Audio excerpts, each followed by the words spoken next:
bonjour, pardon. Aujourd'hui, on va faire l'exercice numéro 8 de la page 81 des notes de cours. Donc ici, on a un système où on a un bloc qui est accroché au bout d'une corde, qui passe à travers une poulie et qui est relié à un deuxième bloc qui, lui, est immobile sur une table parce qu'il est retenu par une force de frottement quelque part. Donc le but, c'est de déterminer le coefficient de frottement présent entre le bloc et la table pour le garder immobile. Donc, comme on fait toujours, la première étape, c'est de tracer convenablement chacun des deux objets. Donc, on va avoir l'objet 1 ici. Quelles sont les forces qui agissent sur l'objet 1?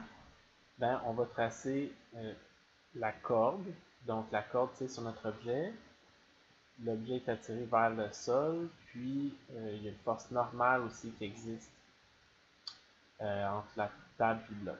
Pourquoi le bloc ne glisse pas? Parce qu'il est retenu ici par une force de frottement qui l'empêche de glisser dans la direction vers la droite. Autrement dit, donc comme le bloc aurait tendance à glisser vers la droite, la force de frottement doit être orientée vers la gauche. Ensuite, sur le bloc numéro 2, ce qu'on trouve, c'est deux forces. Donc, vous allez avoir tout d'abord le poids de l'objet 2. Okay. On va utiliser des indices pour les distinguer comme il faut. Puis, la tension dans la corde qui est la même parce que la corde n'est pas retenue d'aucune façon à l'objet numéro 1. Donc ensuite, on va se tracer, on se souvient, on se trace les systèmes d'axes XY pour chacun de nos objets. Donc X horizontal, Y vertical dans le cas ici. Nous, on a un mouvement une dimension, donc on va tracer X ici vertical vers le haut. Donc comme nos objets sont immobiles, ben, on sait que la somme des forces qui agissent sur l'objet 2 doit être égale à 0. Comme toujours, on part d'ici parce que ça va nous permettre de trouver la grandeur de la tension dans la corde. Donc ici, on va avoir plus la tension, moins le poids de l'objet 2 égale à 0. Donc, la tension doit être égale au poids de l'objet 2. Ça, on le fait souvent. Comme la masse de l'objet 2, c'est 3 kg, ben, la grandeur de la tension va être de 29,4 N. Donc, c'est la grandeur de la tension dans la corde. Donc, maintenant, ce que ça nous permet de faire, c'est d'aller regarder les forces qui agissent sur l'objet numéro 1. Donc, si on regarde les forces qui agissent sur l'objet numéro 1, ici, c'est la somme vectorielle des forces qui doit être égale à 0. Comme notre objet se déplace en deux dimensions, comme il y a des forces en deux dimensions, on doit avoir la somme des forces sur l'objet 1 dans la direction x égale à 0, puis la somme des forces sur l'objet 1 dans la direction y égale à 0 également. Donc, quelles sont ces différentes forces? Dans la direction x, ben, si on regarde comme il faut, on a juste la composante horizontale de la tension qui nous attire vers la gauche, donc on va appeler x positif. Puis on a le frottement qui nous retient vers la droite. En Y, c'est un petit peu plus détaillé. On a la normale qui nous pousse vers le haut. On a la tension verticale. Puis on a le poids qui nous attire vers le sol.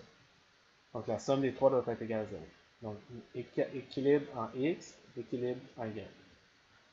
Donc si on regarde ici maintenant, on va commencer tout d'abord par décomposer notre vecteur T. Pourquoi? Parce que notre vecteur T n'est pas aligné avec l'axe X et Y. Le vecteur T est organisé de la façon suivante. Bon, ici, je vais me tracer un triangle à peu près rectangle avec un angle de 25 degrés. Donc ça, c'est T. Ça, c'est TY. Ça, c'est TX ici. Okay. Donc, comme toujours, j'ai un qui est relié au cos. Donc, le cosinus de 25 va être égal au côté adjacent sur l'hypoténuse. Mon angle droit est ici. Donc, je vais avoir une tension X qui est égale à T fois cos de 25. Comme je connais la grandeur de T qui est 29,4 Newton, ben ça me permet de trouver la grandeur de Tx qui va être 29,4 fois cosinus de 25, c'est-à-dire 26,7 Newton. De la même façon, je peux trouver Ty. Elle, je vais la trouver à partir du sinus de 25. Donc, ça me permet de trouver la composante Ty qui va être égale à 29,4 fois sinus de 25 qui est égal à 12,42. Donc, 12,4 Newton. Donc, on avance. Maintenant, je peux revenir à mon équilibre en Y ici. Pourquoi? Je vais faire l'équilibre en Y en premier. Parce qu'ici, je cherche la force de frottement. Le coefficient se cache dans la force de frottement ici. Mais pour la calculer, je dois connaître la force normale. Donc, je vais commencer par trouver la grandeur de la force normale à partir de l'équilibre en Y. Donc, je reviens à mon équilibre des forces dans la direction Y. Je vais isoler la normale. Donc, ça va être P1 moins Py.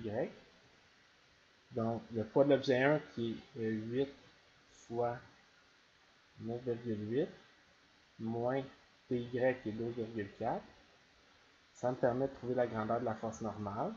Donc, qui est de 66 newtons. Et ensuite, je vais utiliser ma condition en X qui me permet qui peut être écrit de la façon suivante. Puis, comme je cherche le coefficient minimal, bien, le coefficient va être minimal quand la force de frottement statique va être maximale. Donc ici, la force de frottement que je cherche, c'est quand la force est maximale, puis je sais comment la calculer, c'est le coefficient multiplié par la grandeur de la normale. Donc ici, ça me permet d'écrire, si on regarde ça ici, ça me permet d'écrire mu s fois la normale est égal à px. On continue ici. Donc le coefficient est égal à px divisé par la normale, c'est-à-dire px qui est 26,7 divisé par la normale 66, ce qui me donne 0,40 et des poussières, pas d'unité parce que c'est un coefficient. Donc, j'ai trouvé la solution 0,40. Donc ici, ça, à quoi il faut faire attention, c'est ça ici. Okay? Ça, on se demande un petit peu d'où ça vient, des fois. Là. Mais ce qu'on veut savoir, c'est comme on cherche la force de frottement, pardon, comme on cherche le coefficient de frottement le plus petit qu'on peut avoir, mais si le coefficient était plus grand, on pourrait supporter une force de frottement plus grande. Donc nous, on veut réduire au minimum le coefficient, c'est-à-dire que plus on réduit à un moment donné, la force de frottement va être égale à la force de frottement statique maximale. Si on réduisait le coefficient encore plus, ben la force de frottement statique maximale serait même plus assez grande pour retenir mon objet et l'empêcher de glisser. Donc, il faut qu'à ce moment-là, la force de frottement requise soit égale à la force de frottement statique maximale, qui est mu s fois la normale, ce qui me permet de trouver la solution à mon problème.